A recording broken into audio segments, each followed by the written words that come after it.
If you're using Google TV, this is the must-have hack that everyone needs to enable right away. It'll let you take all those useless buttons that you have on your Google TV remote and actually reprogram them to do whatever the heck you want them to do. I'm gonna walk you through the whole setup process step by step. I'll show you exactly how it works and how to use it. And make sure you stick around for step number 2 because that is the most important step. And frankly, without that step, none of this will work. Tack it before you rack it. What's up, geeks? I'm Kirk. Let's jump right over to it, guys. This is my Google TV box, and you'll see by my remote, I'm using the On Google TV box, one of the options from Walmart. It's a great option. In fact, I'll put a link down in the description. If you're shopping for an affordable Google TV box, this isn't sponsored. It just happens to be my favorite budget Google TV box right now. But I will say this should work on most modern Google TV boxes or Google TV televisions. Some have restrictions, but try this for yourself and it should work.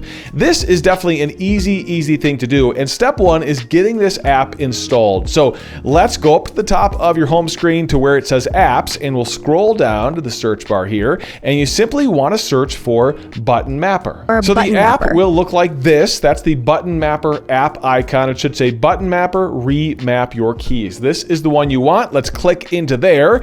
And it says Button Mapper makes it easy to remap custom actions to your volume buttons and other hardware buttons, which is exactly what we want to do. So I'll click install, and this usually takes literally about 30 seconds to install this app on your Google TV. There it is, and we're ready to go. So now I'll click on open, and it should open up the app here on my Google TV, and you'll see this. The first thing that pops up is a warning, and this is what takes us to step number 2, probably the most important step in this entire process. It says, please go to System Settings, Accessibility, and enable the Button Mapper Accessibility Service. The service is used to detect when buttons are pressed on your device so they can be remapped. So what exactly is going on here? Well, this is a way for this app to intercept the buttons being pressed on your Google TV remote, because by default, the OS wants to direct those buttons in certain places, but the accessibility service on Google TV lets this app capture those presses before they actually do anything else and then reroute those presses to what we want them to do. So it's really important that you set up this option, and let me show you exactly how to do that. So in this menu right here, in this warning, if I hit OK, it'll take me right into the settings page of my Google TV box. It won't take me exactly where I need to go, but it just dumps me into settings. So what I want to do is go back up to the main settings menu by hitting the back button if necessary, and scroll down to where it says accessibility. Once we're in there, click on the accessibility menu. Now scroll all the way down to the bottom of this menu. It's literally going to be the last option, and you can see now it's got the name of that app, Button Mapper. And it's as easy as clicking into there and then enabling the Button Mapper. It's going to pop up another warning saying, are you sure you want to do this? Of course, we do. We know we want to do this. So select OK, and that's it. So not only did that turn it on, but it now dumped me back into the Button Mapper app that we've installed. So we've got the hard part done, right? Step 1 and step 2. Now step 3 is configuring which buttons we want to reprogram on our Google TV remote. You can see by default, it's got volume up and volume down. If you don't use those for volume functions on your Google TV, well, then you might want to reprogram those. Personally, I actually use those to control my TV volume. So I want to go down, and this process is going to be the same as you do it for the volume buttons, but this is going to be customizing buttons.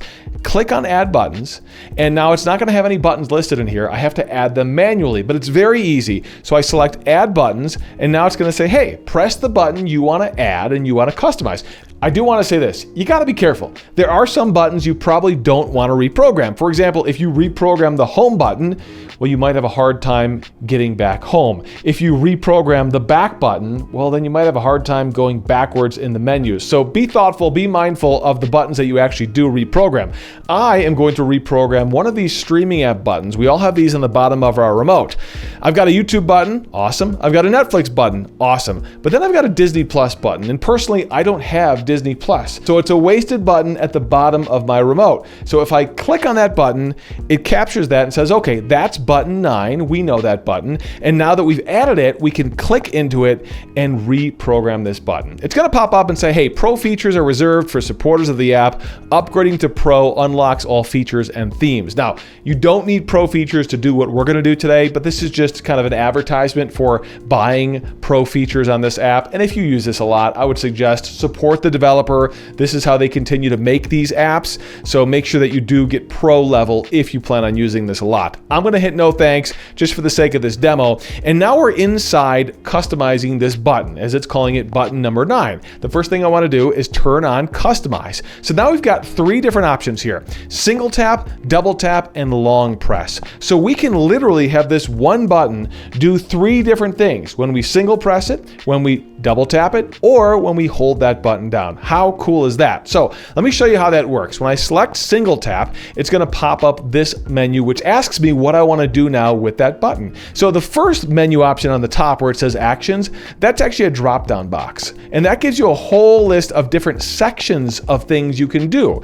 So in actions, for example, you have no action, the default action, you can have it operate as a home button, a back button, a recents button, you can have it show menu. It even has some things that don't make sense, like open camera or toggle flashlight, because this software is actually something that can be used on an Android phone as well. So that wouldn't make sense for a Google TV, but it would make sense if you were using this on a phone. And you can see some of them actually say that they're only available to pro level users as well. If I go back up to that drop down box, I have a couple of other options here, and one of them is applications. This is actually really important because if you want to reprogram this button to open up certain apps, well, that's where you do it right here. You just select the app you want this button to open instead. I also have shortcuts, and there's actually nothing in shortcuts. I think you can customize that somewhere else, but we don't have anything in our shortcuts menu. In the system menu, we have a couple of system settings things, and this is going to make more sense again for a phone, not so much for Google TV. So you probably won't be messing with this, but you can look around in there and see if any of those options might be useful for you.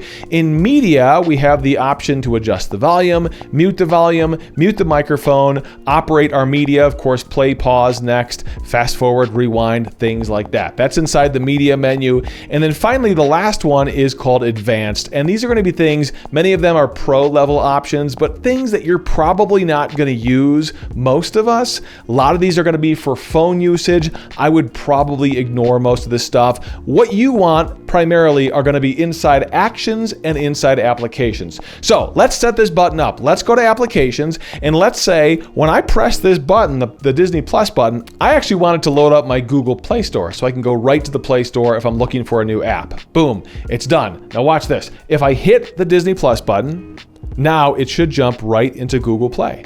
How cool is that? So instead of going to Disney Plus, which I don't use, I have 0 usage for, it goes into the Google Play Store so I can find new apps. Back into the Button Mapper app, and I'm back into button number 9. You can see I've got my single tap now programmed for the Google Play. You can see the Google Play icon right there. What if I double tap it? Well, I can reprogram double tap to go to a different app as well. So let's say I want double tap to take me to my settings and long press. If I long press that button, I want that to take me to, I don't know, let's say YouTube Music. So now if I double tap the Disney Plus button, it should take me into settings, which is exactly what it does. If I hold down the Disney Plus button, it should take me now into my YouTube Music app, which I haven't set up yet, but that's exactly what it does. So now I've got one button that I never used before that's now programmed to do 3 different things that I could actually find pretty useful. Back inside the Button Mapper app, if I go to add buttons, I can simply add more buttons. So I've reprogrammed that Disney Plus button, but if I select add buttons again,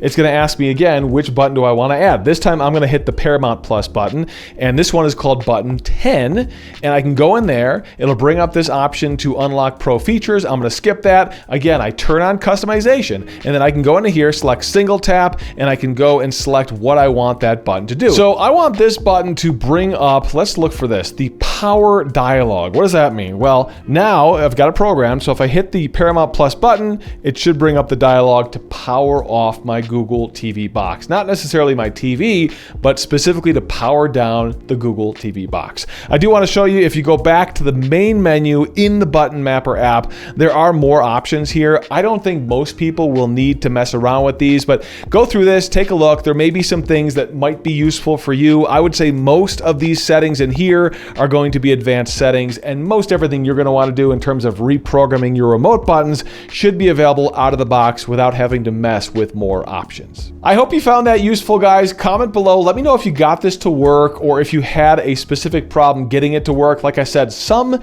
TVs specifically seem to block this accessibility service. So if there is a TV that's blocking it, I'd love to know. We can share notes. I don't have every single device to test this on, but do me a huge favor. If this was useful for you, subscribe to the channel. A, it helps me grow here on YouTube, and of course, B, it'll help you guys see new videos as I post them. I've got a lot more cool tech videos coming your way. And in the meantime, check out this video, 5 hacks that every Google TV user should try right now. I think you'll enjoy it. Tech it before you wreck it. I'm Kirk.